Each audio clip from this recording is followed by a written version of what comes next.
Hello everyone, welcome to our channel. आज हम लोग बात करने वाले हैं एमएससी फिजिक्स के सिलेबस के बारे में कि पूरा सिलेबस क्या है और आपको किस तरह से तैयारी करनी है। सबसे पहले तो जान लो कि इसका कोर्स कोड क्या है। तो आप जानते हो SCQP24 आपने फॉर्म भर लिया होगा अभी तक और आपको अंदाजा होगा कि ये हमारा जो है, ठीक है, ये क्या है, ये हमारा कोड है SCQP24।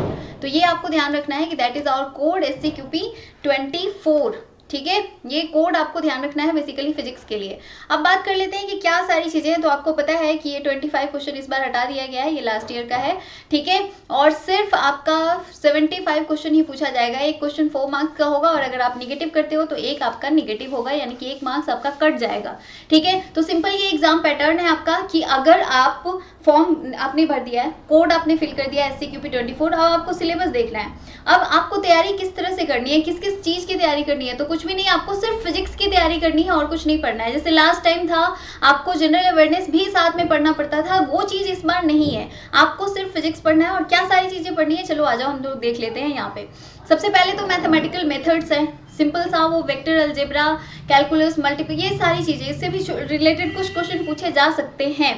इसके बाद है mechanics and general properties of matter, ठीक है, बहुत इंपॉर्टेंट चैप्टर है। इसमें जो केपलर्स लॉ है, ग्रेविटेशनल लॉ एंड फील्ड वगैरह से, इलास्टिक एंड इलास्टिक कोलिजन क्या होता है, रिजिड बॉडी मोशन क्या होगा, ये सारी चीजों से क्वेश्चन काफी आते हैं। ऑसिलेशन, वेव एंड ऑप्टिक्स, ये भी एक इंपॉर्टेंट पार्ट है, आप जानते हो। इलेक्ट्रिसिटी एंड मैग्नेटिज्म, फिजिक्स में अगर इलेक्ट्रिसिटी और मैग्नेटिज्म ना आए तो क्या है।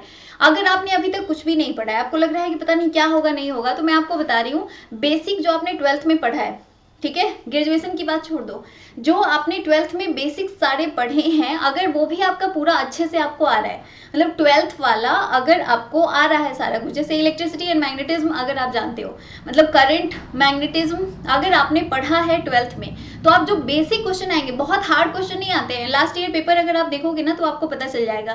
पेपर कैसे डाउनलोड करना है ये मैंने ऑलरेडी बताया हुआ है हमारे चैनल पे, शॉर्ट्स में आप देख सकते हो कि कैसे डाउनलोड करना है पेपर। अगर आपसे नहीं हो रहा है तो आप हमारा व्हाट्सएप ग्रुप ज्वाइन कर लो, हमारा टेलीग्राम है वो ज्वाइन कर लो, वहां पे हम आपको प्रीवियस ईयर पेपर प्लस ये सिलेबस दोनों भेज देंगे। आप वहां से डाउनलोड करके देख सकते हो, पढ़ सकते हो और अपनी तैयारी कर सकते हो। तो अगर मतलब सिंपल मैं आपको ट्रिक बता रही हूँ कि अगर अभी तक आपने कुछ पढ़ाई नहीं की है तो आप 12th वाला पोर्शन पढ़ के भी अच्छा स्कोर कर सकते हो। हाँ, कुछ चीज़ें एक्स्ट्रा होती है, ऑब्वियसली होंगी, तो वो आपको पढ़ना पड़ेगा। अगर आपने BSc में थोड़ी सी भी पढ़ाई की है ना तो आप कर सकते हो।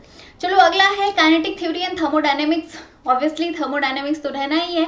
इसमें देखो बहुत बेसिक चीजें पूछी जाती हैं, जैसे काइनेटिक थ्योरी ऑफ गैसेस से क्वेश्चन हो सकते हैं, या Carnot cycle, Maxwell thermodynamic relation क्या होता है, या thermodynamic potential and their application क्या होगा, फेज ट्रांजिशन क्या होता है, क्लॉसियस क्लैपेरन इक्वेशन क्या होता है, मैक्सवेल बोल्ट्जमैन इक्वेशन क्या होगा, फर्मी डायरेक्ट इक्वेशन क्या होगा, बोस आइंस्टीन डिस्ट्रीब्यूशन इक्वेशन क्या होगा। तो जो इस तरह के नेम्ड वाले पोर्शन होते हैं ना, सिंपली समझ लो नेम्ड रिएक्शन।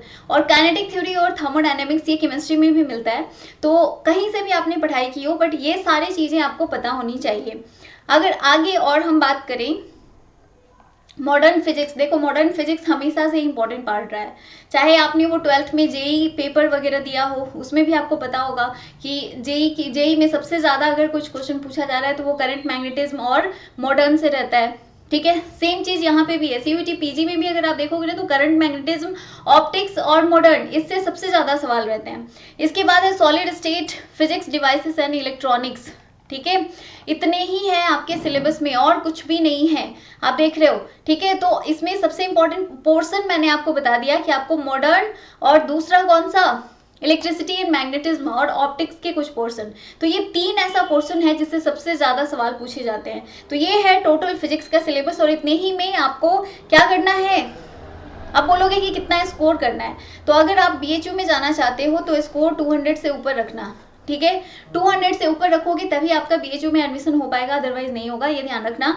अगर आप DU में भी जाना चाहते हो तो वहां भी सेम चीजें हैं, पर DU में क्योंकि कॉलेजेस बहुत हैं, सीट्स बहुत हैं, तो इसलिए वहां पे चांसेस बन जाते हैं कि हाँ आपका अगर लो स्कोर, मतलब आपने अगर 150 भी लाया है तो आपका एडमिशन हो जाएगा। इसके अलावा अगर आप स्टेट यूनिवर्सिटीज की बात करो, फॉर एग्जाम्पल अगर आप बिहार से हो और चाह रहे हो कि आपका साउथ बिहार सेंट्रल यूनिवर्सिटी में हो जाए या फिर MGCUB में हो जाए, तो उसके लिए आपको 100K प्रॉक्स लाना पड़ेगा। ठीक है, मतलब मैं आपको बता दिया कि अगर आप चाहते हो कि सेंट्रल यूनिवर्सिटी में आपका एडमिशन हो, जैसे अगर आप JNU जाना चाहते हो, ठीक है, तो JNU में 200 से ऊपर ही आपको लाना पड़ेगा, उससे कम में एडमिशन वहाँ पॉसिबल नहीं है क्योंकि सीट्स कम है। 30 सीट्स है सिर्फ, BHU में 96 सीट है, तो बहुत कम सीटें हैं। BHU में तो फिर भी है 96 है। वही अगर DU की बात करो तो वहाँ पे सीट्स की संख्या और बढ़ जाती है। ठीक है, तो ये सारे पोर्शंस आपको कवर करने हैं फॉर फिजिक्स। ठीक है, आई होप कि आपको सारा कुछ समझ में आ गया होगा कि आपको कितना स्कोर करना है, किस चैप्टर्स पे, किस पोर्शन पे ज़्यादा आपको फोकस करना है और क्या सारी तैयारी में आपको करनी है। ठीक है, अगर आपको कुछ भी नहीं आ रहा है तो आप जो मॉडर्न आपने 12th में पढ़ा था उसको कर लो, जो ऑप्टिक्स आपने 12th में पढ़ा था उसको कर लो, करंट मैग्नेटिज्म जो आपने 12th में पढ़ा था उसको अच्छे से कर लो, उसके ऊपर न्यूमेरिकल्स जितने आप बना सकते हो सारे बना जाओ। मतलब JEE वाला पोर्शन अगर आपने कवर कर लिया है तो आप CUET PG में भी कर सकते हो। आप बोलोगे कि मैम JEE कहाँ, CUET PG कहाँ, बिल्कुल नहीं, आप ना क्वेश्चन उठा के देखोगे तो आपको अंदाजा लगेगा कि किस तरह की चीजें हैं। ठीक है, देखो बहुत हाइप क्रिएट करने की जरूरत नहीं है, बहुत ही सिंपल सा है और आप आराम से पढ़ोगे, अभी भी आपके पास टाइम है, आप सारे पोर्शन कवर कर सकते हो।